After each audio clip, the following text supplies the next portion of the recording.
Welcome to Econ 102, where economist Noah Smith and I make sense of what's happening in the news, technology, business, and beyond through the lens of economics. Let's jump right in. For the two big things that Biden did, the Inflation Reduction Act and the CHIPS Act, can you kind of talk about like the bull case and the bear case for each, or why you like either of them and why either of them have room to be desired? Absolutely. So for the CHIPS Act, the bull case is that I told you about that factory construction. Chips are by far the biggest piece of the factory construction. The United States has historical dominance in semiconductor industry, and we still control many of the upstream inputs, such as design software, awesome lasers, et cetera, et cetera. It is incredibly strategic. We absolutely need this industry, and semiconductors have always been the most strategic industry of all. China's coming on extremely strong in semiconductors. We need to stop them. And building up our own semiconductor industry is incredibly important. Also, there's the risk that China will destroy Taiwan, and then we'll lose all our high-end chips from TSMC. That's a risk. So we're hedging against that risk. So this is really good policy. It's also, chips are also the key to like the electronics industry, now the auto industry, and in addition to weapons. So they're this incredibly important upstream input into all kinds of industrial products. So if we want to actually have a manufacturing-based economy, we better be good at chips. So we have the historical strength. We have a lot of talent that currently exists in the country. We have, this sort of we have clusters of talent in chips, and it's incredibly strategic. And we're building a hell of a lot of it. So chips, that's absolutely a bull case. For a while, it looked as if some of the chips projects were. It looked like they might be in trouble, but it turns out that was just because we hadn't committed the subsidies yet. So TSMC was kind of sandbagging and saying, oh, we're going to delay. And then we were like, here's a subsidy. They're like, oh, we're on time. And so that happened. And they had a fight with the union, but they resolved it. And so anyway, TSMC is doing great now. Yay. That I wrote that piece about, East Asian management culture that I think that's one of the pieces I'm happiest about having written in recent memory, like in the last year or so. Like that's been a really good one. Got a decent amount of attention. Why is that? I think it was. So the reason I liked it was because I managed to bring together a whole bunch of threads, including historical stuff, economics, culture, things like that. So I managed to bring all these things together and sort of make a kind of positive prediction that if Taiwanese factories want to build chips here, they will figure out how to do it, and we'll figure out how to, their corporate culture will change, our corporate culture will change. We will find the people to do it. I think it'll be successful because Japanese auto factories were successful, and because Taiwan doesn't have any super special chip making sauce that like other than easy permitting and in low wages. It's like they've got some natural advantages, but they don't have like special chip making sauce. We can do it anyway. If you haven't read that post, that's one of my favorites that I've written. I showed it to a bunch of people in the industry who really liked it. So that's great. Should we get to back to the Inflation Reduction Act? Yeah, Inflation Reduction Act. The bear case of the Inflation Reduction Act is that China will. It's just small potatoes compared to what China's doing. There is no way to get the amount of subsidies China is giving to green technology is like, you can argue whether it's healthy or not based on like the climate impact, but economically it's going to result in a lot of companies going bust, a lot of companies going out of business, a lot of spare capacity, rusting fields of EVs, and things like that. This is good for for scaling up, driving down costs, keeping the learning curve going for solar and batteries. That's great, but it would be very difficult to convince America to do anything on this level. And so if we're going to have a battery industry and we're going to have an electric car industry, we're going to have to use protection, tariffs, the condom of trade policy. So Cold then, open. yeah, there's the cold open. So we're going to have to use a tariff. Biden released this massive tariff bill. This Trump is promising even higher tariffs because he has to. That's his shtick, But these tariffs go far beyond anything Trump did. These are the biggest tariffs we've had in living memory easily. The tariffs on these things are like 100%. These are like, no, China, this is a thing you will not sell to America. If you make a high enough tariff, it's just a quantity restriction. If you make a high enough tariff, people just, the thing goes to zero, right? Because if China was able to sell us, $20,000 electric vehicle, like $20,000 EV sedan, it will now have to sell that for $40,000. With the same quality, a low-end car for $40,000, it won't. No one's going to buy it. It's, we already don't buy any Chinese electric cars, but there might have been a big increase. There might have been a huge penetration. Now there won't be. cranes, medical products, semiconductors. So even though we've used export controls to restrict China's ability to make the top end semiconductors, the lower end semiconductors it can still make. That's easy. Like you can make that in my house. Well, no, you can't. But you can. It's a lot easier than what TSMC does with the top end chips. So China makes a lot of these like sort of old chips, but these old chips are actually used in military stuff, in cars, blah blah, and you could have backdoors in them. So we're using tariffs against chips. And honestly, I would have done the chip tariff, and I would have done the EV tariff. But the problem, there's a bunch of problems with the tariffs. But first, let's go to the problem with the Inflation Reduction Act. We need tariffs to make it work. The other problem is permitting. So it's chip fabs are relatively easy to get permitted because they're out of the way and they're not very big. So the permitting is relatively easy. Also because we have expedited permitting for them, because we consider it so strategic. Permitting for battery stuff is very easy. So California builds tons of batteries, and if California builds it, anywhere can, right? We're the crappiest permitting state in the union. So California's building tons of batteries, and so that's. But there are two problems: are solar and transmission, because they take a lot of land, solar takes a lot of land, and transmission cuts through places, and so then you get NIMBYs. Right? You get these people saying, I don't want this unsightly solar farm. How can you claim to be in favor of nature when you covered this beautiful desert hill with an ugly solar plant? And these people who sort of pretend to be environmentalists, but are really just grumpy old boomers who want their nice views, out in the country, will try to block solar farms, and they'll do it by suing under NEPA. And then the Sierra Club's out there suing solar farms under NEPA, right? Protect the environment by stopping green technology. So the problem is that progressives have been chronically unwilling to do permitting reform because they've been chronically unwilling to go against A, the lawyers who make their living off of doing these lawsuits, and B, NIMBYs, because Democrats have a lot more NIMBY constituency than we like to think. Whether Republicans would be any better is an open question, because there's a lot of Republican NIMBYs out in the country. But there's a lot of Democrat NIMBYs too, and there's also lawyers, and the lawyers come up with all sorts of ideas about why we need to keep permitting, all this permitting crap, NEPA and CEQA and all this stuff. But ultimately, it comes down to like, we are lawyers. We want to control things. This is what we do. And so, sorry, lawyers, that is why Democrats are unwilling to kick the lawyers out of the bus, right? Throw them under the bus. So Democrats have been very unwilling to do permitting reform. They are the big holdup. It's not clear whether Republicans would be better if in office, but Democrats are certainly the holdup, and that's a big problem. Transmission. We have NIMBYism, and we also have a lot of other stupid regulations on top of that about where power lines can go, which were made for the time when we could build little natural gas plants next to everything. Now we have to build some big solar farms out in the middle of nowhere and run some big current lines, into town. That's harder because you have to cut across a bunch of people's property, and they don't like that, so they sue. It's also, our interconnection queue system is not built to handle that. Not built to handle like a few big lines from like one big farm. Remind me, what's the connection between this and the tariffs? Oh, so it's not. There's no connection. So this is the Inflation Reduction Act. So the two big problems with the Inflation Reduction Act are China and permitting. Got it. You said tell me the downsides. Yes. China and permitting. We talked about China. Now we're talking about permitting. So permitting is a big problem, and Joe Manchin's been trying to change it. I was co-keynote speakers with Joe Manchin the other day at this thing called Chapter X in Los Angeles, this VC conference. And it's great, because he likes permitting reform. I like permitting reform. I don't agree with everything Joe Manchin's done, but permitting reform, that's a good one. So you can hear my Texas accent start to creep back in there, by the way. Permitting reform, that's a good one. Anyway. I like your NIMBY accent. Pardon? Your NIMBY voice is like much softer, like almost Mickey Mouse. Yeah. NIMBY voice. This is my California NIMBY voice. Yeah, exactly. I don't want to. Apartment buildings are bad for the environment. College students are a health hazard. That's how I imagine this, like, little old lady in like, Vacaville or something. All right. Anyway.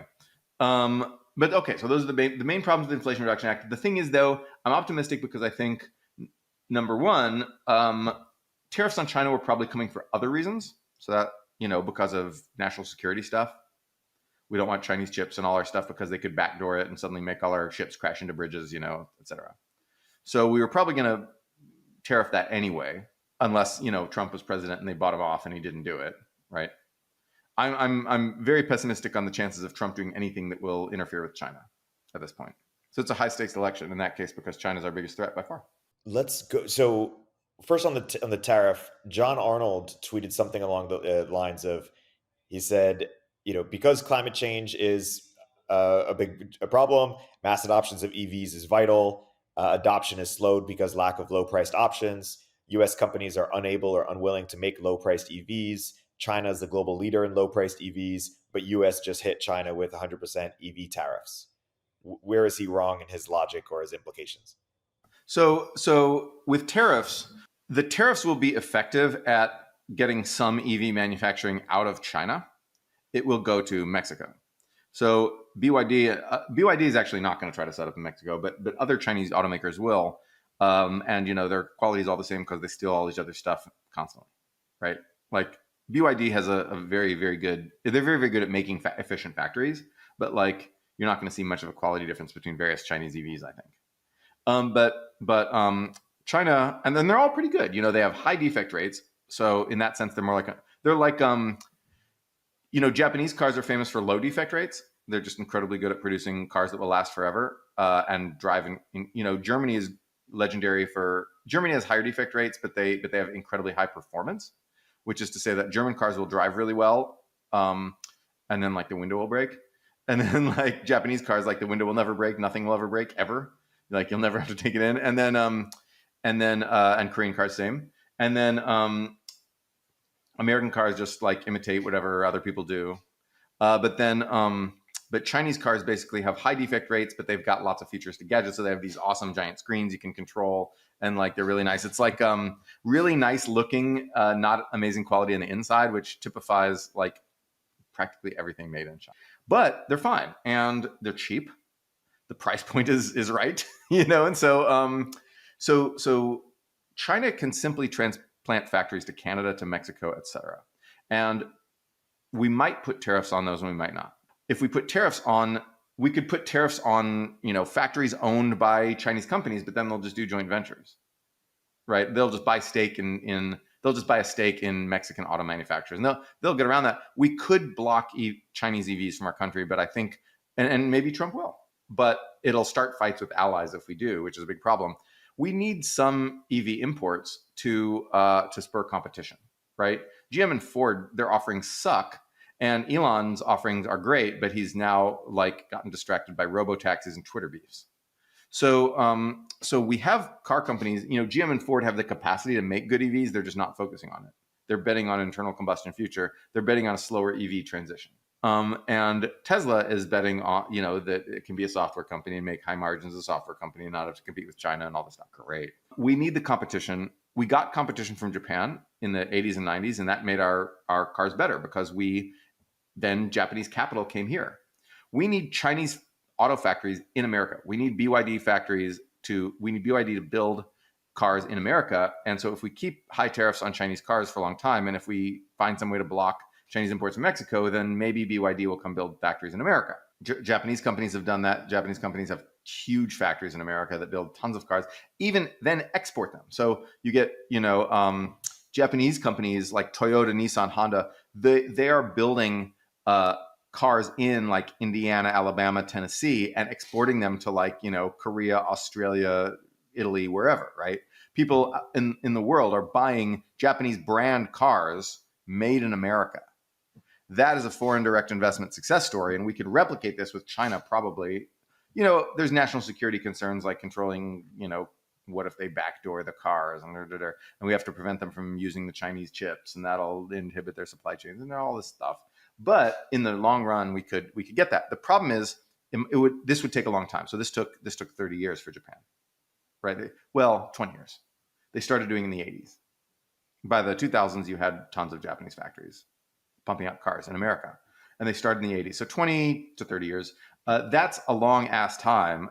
By the time that happens, it'll be mid-century. If we're going to hop on the EV revolution, and it's a very important revolution, we need to do it now. And our own car companies will only do it if we have some competition. So while the tariffs on China are inevitable, I would actually not put the tariffs on Mexican-made or Canadian-made Chinese brand EVs. I would allow that competition to spur our companies to compete.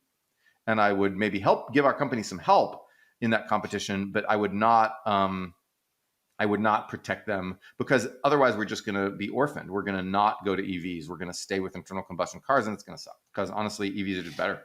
And they're greener, but they're also better. Can you say more about the expected impacts of this tariff? You write that in general, there are four main potential purposes of tariffs: protecting the auto industry, reducing trade imbalance, eliminating security risk, and protecting domestic defense manufacturing capacity. Yes, exactly. So when progressives, Democrats talk about tariffs, they're talk about protectionism. They're usually talking about jobs. They're protecting American jobs. When Trump talks about tariffs, he talks about us winning, and it's hard to tell what that means, but it sounds like our brands outcompete their brands. So that would include jobs, but also include corporate profits. No surprise there. Trade deficits. Trump talks about this a lot, but increasingly, a lot of the people that the Democrats pay attention to talk about this a lot too. So there's two people I would look at here: Michael Pettis and Brad Setzer. Both of them focus on global imbalances. They focus on the trade deficit, not just with China, but with the whole world, but especially China's trade surplus and America's trade deficit. They focus on these things, and they say this is not good. Now, the real way to solve that is by having the United States no longer be the sole reserve currency, but that's a topic for another day. And that actually is something that Trump is now going to address, although he might address it in a chaotic and counterproductive way.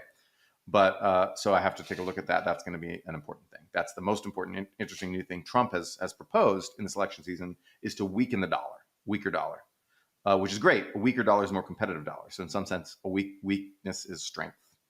Yeah. I just became Orwellian. Anyway, but tariffs are part of this way that we think, okay, we could reduce trade deficits by tariffing things. And so that's number two. Number three is we're worried that if China puts back doors in the chips that control all our ships and cars and trains and power plants and things like that, then if there's a war or something like that, someone in the Chinese security services will just snap their finger and every bridge in America will collapse. And every car in America will slam into the back of the next car. Hundreds of thousands of people dead. Bridges collapsed all over America. It would be an absolute, massive catastrophe, paralyze our nation, and so this is obviously a big fear. And so that China could backdoor these things. And that's one reason for these tariffs. And I would add that the people who are against protectionism, who are like, tariffs raise consumer prices. Well, no shit, Sherlock. That's the point. The point is that they don't have any good answer to this, in my experience. They don't have any argument for why it is good to keep this vulnerability open in the name of lower consumer prices. I haven't seen an argument. And if there's an argument, I've seen people dismiss this argument. I've seen people say this is a fake national security concern, like David Fickling of Bloomberg, who's normally a writer I like. He wrote that the other day. You can't just say that's fake and be done with it, right? That was the 2010s. We can't do that anymore. Sorry. Fake news, guys. No. So the fourth one is defense manufacturing, because if a war comes, we're going to need to tell a lot of civilian manufacturing companies, please repurpose your lines to make missiles and vehicles and ships and things like that. And that's not going to be possible if we don't have any domestically owned or domestically operated vehicle lines or manufacturing lines. We need companies like Ford and GM around so they can repurpose their lines to make us war stuff, because that's what we do. That's what the Defense Production Act does, right? And that's what we did in World War II. And that's what China will certainly do. I mean, maybe they're even doing it already. Like China will certainly do that. Civilian manufacturing capacity, a peacetime manufacturing capacity can translate into wartime defense manufacturing capacity. And I don't know if tariffs are worth this, or if there's better. Maybe subsidies are better. Although I just doubt we'll be able to afford subsidies of that scale needed to maintain these things by force of will. But maintaining some capacity via tariffs, even if that's inefficient, causes higher consumer prices for Americans, could be important for insurance against defeat in war.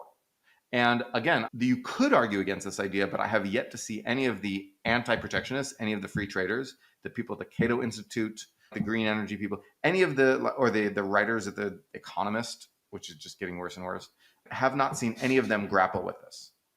No, none. Either the cybersecurity or the defense manufacturing argument. I have not seen anyone grapple with this. They're just talking about higher consumer prices. And so you need to grapple with this. You can't sweep it under the rug. You can't wave it away. You can't just call it fake news and walk away. You have to think about this. And so I don't know whether tariffs are always the best policy for this. I don't know whether these particular tariffs are the best for it. I actually suspect they are. I think that other policies in conjunction with tariffs would probably be good. I think it should, we should do this more multilaterally among our allies, and that's true for almost every policy we do. You said other policies. Yeah. What are like other alternatives or additional subsidies? Non-tariff barriers are another one. There's basically regulatory barriers that our companies can pass and Chinese companies can't pass. Subsidies, non-tariff barriers, basically those are the other things that you would do, and those may be better. Like non-tariff barriers are hellaciously effective, actually. Yeah. One problem is it's hard to target them at a specific country, so they end up hitting your allies too. Japan found this. Europe and Japan. Europe is actually the king of non-tariff barriers. Like Europe has we have this giant Byzantine code. We'll change one line. Oops, China, sorry, you can't sell EVs here because you don't meet this one line. And so is your litmus test for tariffs basically, is this product critical for our security? Is that basically the litmus test? Yeah.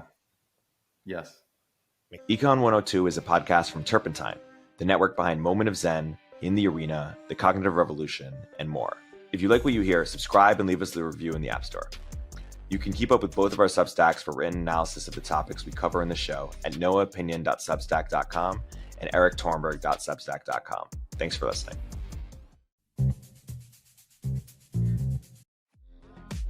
You like to optimize things. You've chosen the perfect credit card to maximize your travel points, and you always find the fastest route when you drive. Shouldn't you handle your charitable giving the same way? GiveWell spends 50,000 hours every year doing deep dives into different charitable programs to try to find the ways to do the most good for your dollar. GiveWell has now spent over 17 years researching charitable organizations and only directs funding to a few of the highest impact opportunities they've found. Over 100,000 donors have used GiveWell to donate more than $2 billion. Rigorous evidence suggests that these donations will save over 200,000 lives and improve the lives of millions more. It's easy to see why the Boston Globe called GiveWell the gold standard for giving. GiveWell wants as many donors as possible to make informed decisions about high-impact giving. You can find all of their research and recommendations on their site for free. You can make tax-deductible donations to their recommended funds or charities, and GiveWell doesn't take a cut. Go to givewell.org to find out more or make a donation. Select podcast and enter Econ 102 at checkout to make sure they know you heard about them from us. Again, that's givewell.org to donate or find out more.